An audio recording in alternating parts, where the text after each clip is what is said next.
کہتا ہے جہاں میں تو کسی دیوار سے نہ ٹکرایا، کسے خبر کہ تو سنگ خارا ہے یا کہ زجاج۔ جب تک تو دیوار سے نہیں ٹکرائے گا کیسے پتا چلے گا کہ تو سخت پتھر ہے یا کہ شیشہ ہے؟ جب دیوار سے ٹکرائے گا تو پتا چلے گا کہ تو کیا ہے، شیشہ ہے یا پتھر ہے۔ جب تک بندہ امتحان گاہ میں نہیں آتا اتنی دیر تک تو نہیں پتا چلتا۔ جب امتحان گاہ میں آتا ہے اس وقت پتا چلتا ہے کیا ہے۔ ویسے تو ہر چمکتی چیز سونا نظر آتی، لیکن جب ٹکسالی میں ڈالا جائے پھر پتا چلتا ہے سونا ہے یا پیتل ہے۔ اب میں اور آپ امتحان گاہ میں اپنے آپ کو کھڑا کر کے دیکھیں کہ اس وقت جب مصیبت بن جائے، ایک طرف اللہ اس کے رسول اور جہاد فی سبیل اللہ ہوں اور دوسری طرف یہ رشتے ہوں اور موازنہ کرنا پڑ جائے، اس وقت ہم کس سمت ہوتے ہیں۔ ایک سادی مثال لے لیتے ہیں۔ شادی کا موقع تھا، افراد خانہ نے کہا اتنی دیر تک مزہ تو نہیں آئے گا جتنی دیر تک نیم برہنہ لباس میں رسم حنا کے نام سے بے حیائی کا مظاہرہ نہیں ہوگا۔ اب بندہ پریشان ہو گیا، کیا کروں؟ ایک تو وہ ہیں جو پریشان ہی نہیں ہوتے، وہ تو موازنہ نہیں نہ کرتے، چھوڑو ان کی۔ بندہ پریشان ہو گیا، اب کیا کروں؟ بیٹیاں کہہ رہی ہیں، بیٹوں کی بھی رائے یہی ہے، بیوی بھی اسی پلڑے میں وزن دیتی ہے۔ بوڑھی ماں سے پوچھا، باپ سے پوچھو نا کیا کریں؟ بیٹا بچوں کی بات ماننی پڑتی ہے، نیا زمانہ آ گیا، ہم تو پرانے ہو گئے۔ اب برادری نے بھی کہا کہ تو الگ ہونا برادری سے، یہ تو سب کے رسوم و رواج ہے، تو کو الگ نہیں آیا۔ مال بھی سر اٹھاتا ہے کہ اتنی دولت نمائش کب ہوگی، اتنے بڑا تجارتی نیٹ ورک وہ بھی سر اٹھایا اندر سے اس نے بھی۔ بھائیوں نے بھی یہی کہا، رشتہ داروں نے بھی یہی کہا۔ یہ جو سارے 8 کے 8 رشتے تھے یہ ایک سمت کھڑے ہو گئے اور دوسری سمت سورہ نور کی آیتیں کھڑی ہو گئیں۔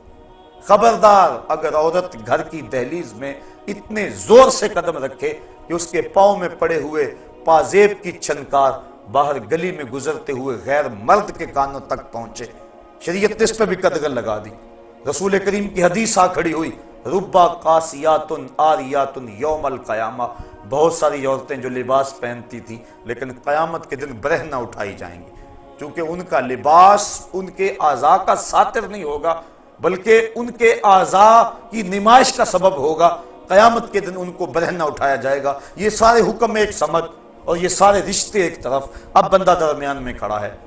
اب پتا چلے گا نا کہ وہ زبان سے جو دعویٰ عشق رسول کرتا تھا، محبت الہی کا جو دعویٰ کرتا تھا، جو پیار کا دعویٰ کرتا تھا، اللہ اس کے رسول سے محبت کا دم بھرتا تھا، اب وہ کس سمجھ جاتا، اس کا وزن کس پڑے میں جاتا ہے۔ اگر وہ کہتا ہے کہ اب کیا کروں جی، مجبور ہوں، حالات ایسے ہیں، کوئی مانتا نہیں ہے، اور وہ بھی اس راہ کا مسافر بن گیا، تو ہم سمجھیں گے یہ زبانی جمع خرچ تھا۔ دعویٰ عشق رسول صرف زبان تک محدود تھا، اندر نہیں اترا عشق اس کے۔ اور اگر اس نے کہا میاں تیرے سارے رشتوں کو میں نے راضی کیا، تو کہتا تھا اگر ماموں ناراض رہا تو شادی کا مزہ نہیں آئے گا، چونکہ ماں کے چہرے پہ اداسی ہوگی، میں ساری رات ہاتھ جوڑ جوڑ کے اس کو منایا کہ نہیں۔ اگر چچا ناراض رہے تو لطف نہیں آئے گا، میں نے اس کو راضی کیا۔ فلاں ناراض رہا تو لطف نہیں آئے گا، میں نے سب کو راضی کیا، ہاتھ جوڑ جوڑ کے منایا، اور میں نے تیرے سارے رشتوں کو منا دیا۔ اور کیا گنبد خضرا کا مکین ناراض ہو جائے؟ بھلا ہو سکتا ہے کہ میں شادی میں حضور کو ناراض کر لوں، اللہ اس کے رسول کو ناراض کر لوں؟ تو یہ کبھی نہیں ہو سکتا۔ وہ ڈٹ کے کھڑا ہو گیا، جب یہ ڈٹ کے کھڑا ہو گیا اللہ کے فرشتے بھی نازل ہوئے اور اس پر مدد ہوئی، اور یہ سارے پلٹ کے اس کی سمت آ گئے، اس کو سرخروئی بھی ملی، عزت بھی ملی، اور اللہ اس کے رسول کا ساتھ اور رسول کی محبت بھی نصیب ہوئی۔ یہ تھا اس کا امتحان۔ لیکن اگر اس امتحان میں وہ کامیاب اور بامراد نہ ہوا تو پھر وہ زبان سے جمع خرچ کے علاوہ کچھ نہیں تھا۔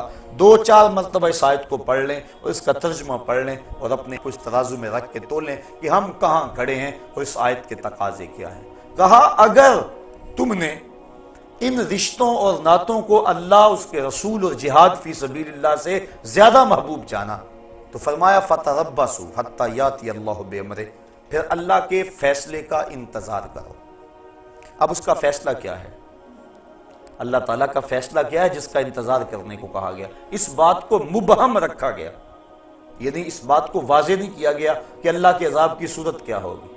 ہم سمجھتے ہیں آسمان سے پتھر اتریں تو یہی عذاب ہے، کسی کا گھر لٹ جائے تو یہی عذاب ہے، آسمان سے آگ برسے تو عذاب ہے، لیکن اللہ اگر کسی کے دل سے اپنی یاد چھین لے تو یہ عذاب نہیں ہے۔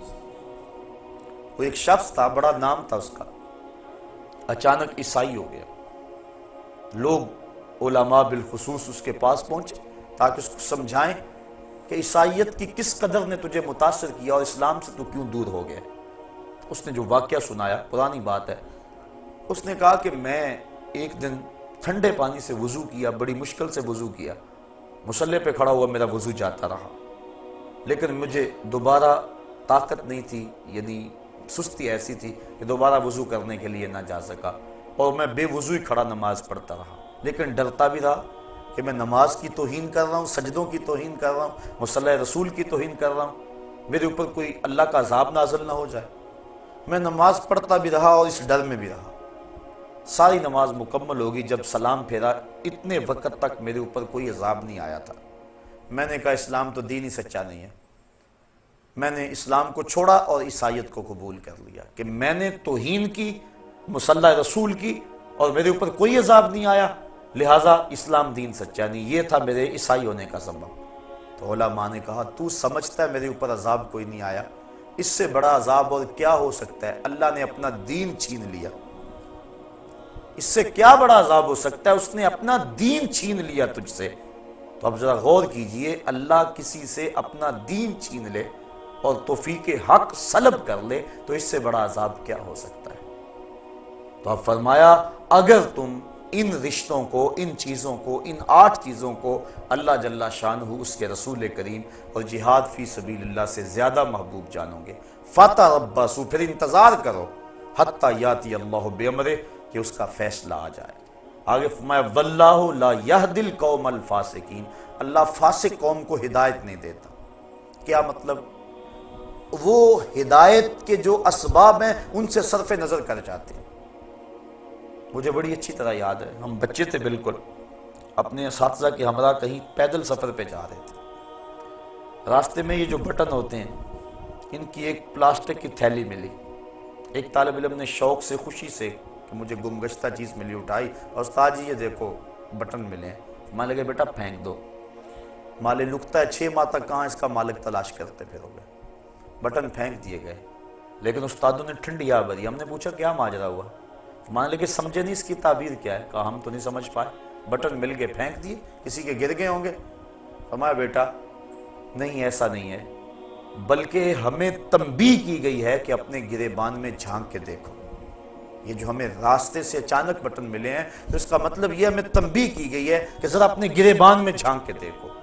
تو جب کسی کو ہدایت ملتی ہے تو ایسے معمولی واقعات سے مل جاتی ہے, اور جب ہدایت نہیں ملتی, 1,00,000 انسان زمین میں دھنس گیا, ملبے اوپر آ گئے اور وہی قبریں بن گئی, پہاڑ ٹکرائے, پلازے کے پلازے زمین میں جذب ہو گئے, اور موت کا وہ جھٹکا, اس کی کھٹک ہمارے مکانوں, ہمارے محلوں اور کوٹھیوں تک بھی پہنچی. ایک جھٹکا اور لگ جاتا ہمارا بھی وہی حال ہونے والا تھا. لیکن اتنے انسانوں کی چیخیں, سسکیاں, آہیں, رونا, اور ان کا قبر میں بے گور و کفن اور جنازے کے بغیر دفن ہو جانا, یہ ہمارے ہلانے کے لیے کچھ سبب نہ بنا, اور ہم جہاں تھے وہیں رہے. پوری قوم 1 انچ بھی نہ سرک سکی اپنی جگہ سے. تو جب انسان اللہ, اس کے رسول اور جہاد فی سبیل اللہ سے جو ہے ان رشتوں کو ترجیح دیتا ہے, اللہ فرماتا ہے ایک تو میرا عذاب کا انتظار کرے, دوسرا ان فاسقوں کو پھر اللہ ہدایت نہیں دیا کرتا. بڑے بڑے سامان ہدایت کے آ جائیں لیکن وہ اس سے عبرت نہیں لیتے, بلکہ وہ اسی طرح زندگی گزارتے رہتے ہیں. ہم دیکھیں کہیں ایسا تو نہیں ہے کہ ان بدلتے ہوئے حالات کے باوجود بھی ہم عبرت کی راہوں پہ نہیں آ رہے. کہیں ایسا تو نہیں کہ ہمارے یہ رشتے اللہ اس کے رسول سے کہیں محبت میں زیادہ تو نہیں ہے. ہم ضرور اپنے آپ کو دیکھیں, سوچیں, اس پہ تفکر کریں. صحابہ کی تو زندگی دیکھیے.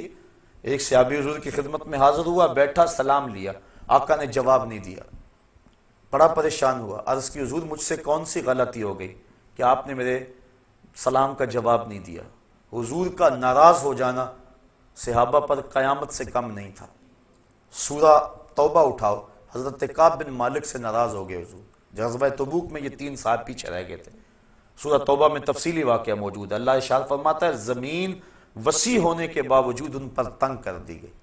کہتے ہیں میں حضور سے سلام لیا, حضور جواب نہ دیا. میں صحابہ کی طرف آیا, انہوں نے منہ پھیر لیے. بڑا پریشان ہوا، گھر آ گیا کہ بیوی سے جا کے کہانی سناؤں گا، لیکن بیوی دوسری سمت منہ